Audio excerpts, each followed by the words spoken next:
जी नाज़रीन, एक बार फिर हम आपके साथ मौजूद हैं और बहुत ज़्यादा मसलो मसाइल हम देख रहे होते हैं सर्दियों में, स्पेशली ख़वातीन के हवाले से आती हैं कि उनके जो स्किन है बहुत ज़्यादा ड्राई होना शुरू हो जाती है और इसके साथ साथ कई ऐसे प्रॉब्लम और भी आते हैं कि ज़्यादा ड्राई होने की वजह से छाइयाँ भी पड़ना शुरू हो जाती हैं।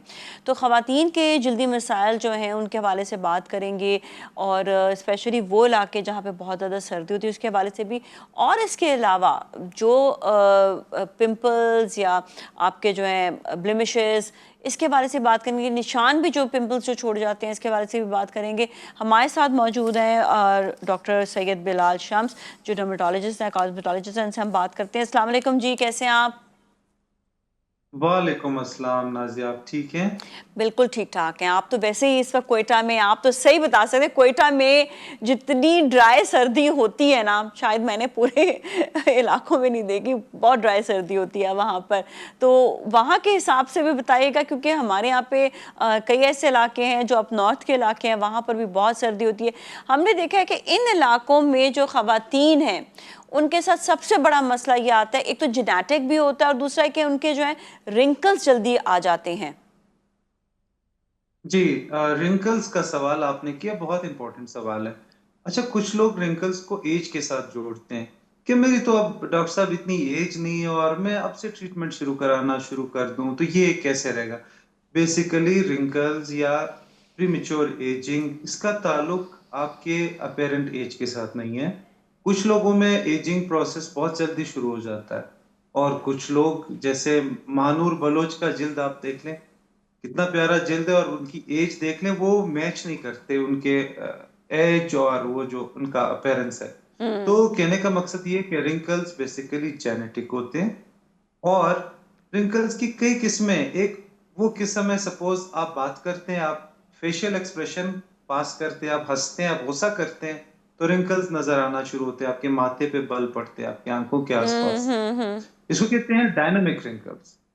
अच्छा, ये वो टाइम है कि जब आप इसका ट्रीटमेंट शुरू करते हैं। जी। इस टाइम पे आप करेंगी तो रिंकल्स आगे नहीं बढ़ेंगे, और अगर हुँ। आप नहीं करेंगे ट्रीटमेंट तो रिंकल्स स्टैटिक यानी एट रेस्ट भी बनना शुरू हो जाएंगी। आप बात ना भी करें, आप फेशियल एक्सप्रेशन ना भी करें, तब भी रिंकल्स नजर आना शुरू हो जाती हैं। हुँ, इसमें फिर रिंकल्स का ट्रीटमेंट थोड़ा सा पेचीदा हो जाता है। हुँ। तो रिंकल्स को आप किसी एक्सपर्ट से ही करवा के ना, फिर ही वो आपकी जो मतलब आपकी इसके जो विश है वो अचीव इसके हो लिए सकती कोई क्या बोटॉक्स फिलर्स शुरू से लगाने चाहिए या कोई क्रीम्स यूज़ करनी चाहिए, क्या करना चाहिए? है।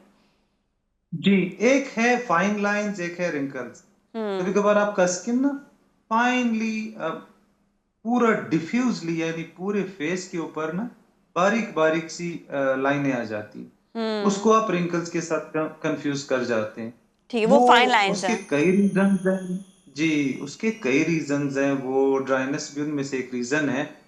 अब उस केस में फिर बोटॉक्स का इतना काम नहीं है। उस केस में और भी ट्रीटमेंट मॉडलिटीज हैं, जिसमें आप स्किन में कोलेजन जो इंडक्शन थेरापीज हैं, जैसे रेडियो फ्रिक्वेंसी है, रेडियो फ्रिक्वेंसी माइक्रो नीडलिंग है, और भी इस तरह की चीजें हैं, जिससे इसके अलावा रेटिनॉइड्स का इस्तेमाल, मॉइस्चराइजर्स का बर वक्त इस्तेमाल, उससे आप बेहतर कर सकते हैं।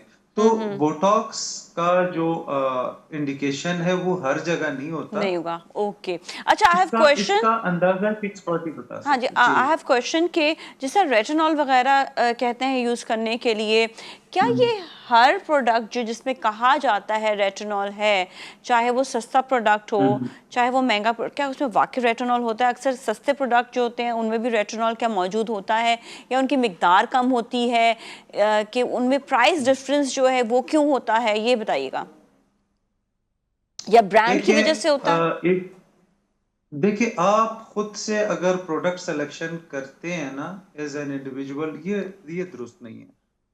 ये जो डर्मेटोलॉजिस्ट होते हैं वो बल्क में यूज करवाते हैं लोगों को, वो टेस्ट करवाते हैं, वो अपने ऊपर करवाते हैं, अपने फैमिली मेंबर्स के ऊपर करवाते हैं, अपने पेशेंट्स के ऊपर करवाते हैं। उनको फीडबैक मिलता है अपने पेशेंट से कि वाकई डॉक्टर साहब ये इफेक्टिव है या नहीं है। तो अव्वल तो ये ड्यूटी होती है आपकी जो गवर्नमेंट की रेगुलेटरी अथॉरिटीज है उनकी, कि वो हुँ, चेक एंड बैलेंस रखे उन चीजों के ऊपर।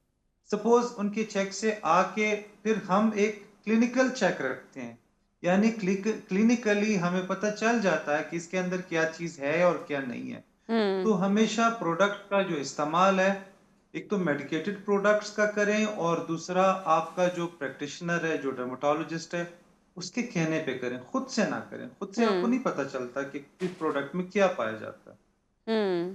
सही है। अच्छा ये बताइएगा कि ये तो हमने बात कर ली है रिंकल्स के हवाले से, बताएंगे छाइयाँ क्यों ज़्यादातर हो जाती हैं? स्पेशली हम देख रहे होते हैं कि कहते हैं कि सर्द इलाके हैं और यहाँ पर अभी हम इनको क्यों छाइयाँ ज़्यादा होती है, तो ये इसके बारे से बताइएगा कि जो छाइयाँ हैं इससे किस तरह से बचा जा सके कि ये पड़े, क्योंकि छाइयों का कोई मुझसे कहता है, मैं तो कहती हूँ भाई हम तो हर डर्मेटोलॉजिस्ट से पूछते हैं, कहते हैं इसका कोई इलाज नहीं है। हाँ, बाज़ डर्मेटोलॉजिस्ट जो हैं वो दे देते हैं स्टेरॉइड्स वगैरह, जो थोड़ी देर से के लिए छाइयाँ ख़त्म होती हैं लेकिन वो फिर आ जाती हैं, और ज़्यादातर छाइयाँ जो हैं वो हमने देखा कि सफ़ेद स्किन पे ज़्यादा होती हैं।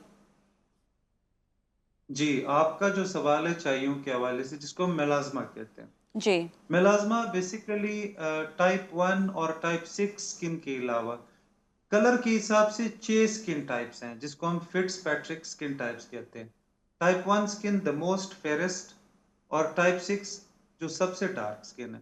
इन दो स्किन टाइप्स के अलावा बाकी सब स्किन टाइप्स में छाइयाँ आती हैं। तो छाइयाँ बेसिकली जेनेटिकली डिटरमिन्ड होती हैं, और किताब कहता है कि 23-22 ईयर्स के बाद अपेयर होना शुरू हो जाती हैं। कुछ ऐसी चीजें हैं जो छाइयों को फ्लेयर अप करती हैं, जिसमें सबसे ज्यादा आपका सन एक्सपोजर है। फीमेल्स के अंदर प्रेगनेंसी, या वो खवातीन जो ओरल कंट्रासेप्टिव्स यानी बच्चे रोकने की दवाइयां जो इस्तेमाल करती हैं, उनमें इसका रुझान ज्यादा है।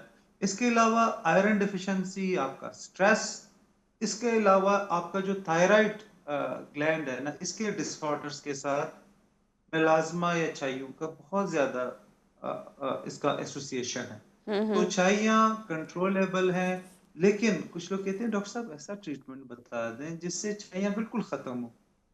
तो हम उनको बताते हैं कि बहुत सारी डिजीजेस आप आप ले लें, डायबिटीज, इसके अलावा जो हाइपरटेंशन है, अ, ये कंट्रोलेबल है लेकिन क्यूरेबल नहीं है।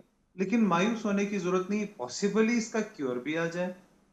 अच्छा, वो फिर उनका सवाल होता है डॉक्टर साहब कोई ऐसा लेजर नहीं है जिससे बिल्कुल खत्म हो?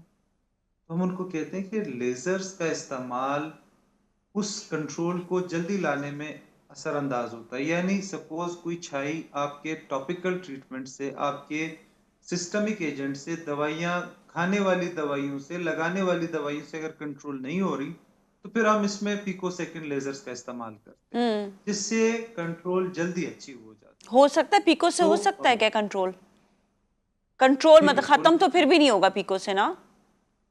नहीं, खत्म किसी चीज से फिलहाल अब नहीं तक होगा। इसका खत्म करने वाला जो ट्रीटमेंट है वो अब तक मौजूद नहीं है। ठीक है, मतलब कम हो जाएगा लेकिन, अच्छा कम जी होने के बाद भी, क्योंकि इतने महंगे ट्रीटमेंट होते हैं, पिको वगैरह इतना कुछ सस्ता तो होता नहीं ट्रीटमेंट, तो उसके बाद भी ख्याल रखने की ज़रूरत है, तो एहतियात ज़रूर बता दें।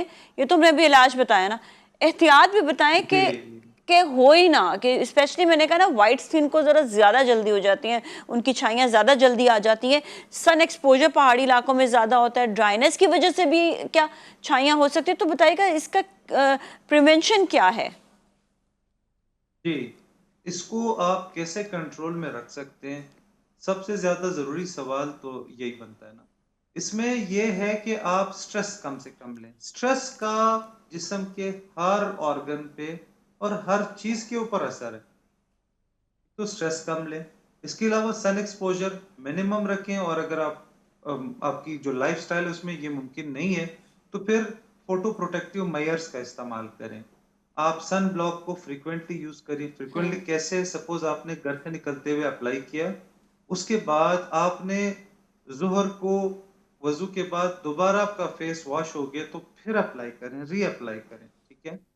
और कैप और हेड का इस्तेमाल, खवातीन में दुपट्टे से आप कवर कर सकती हैं।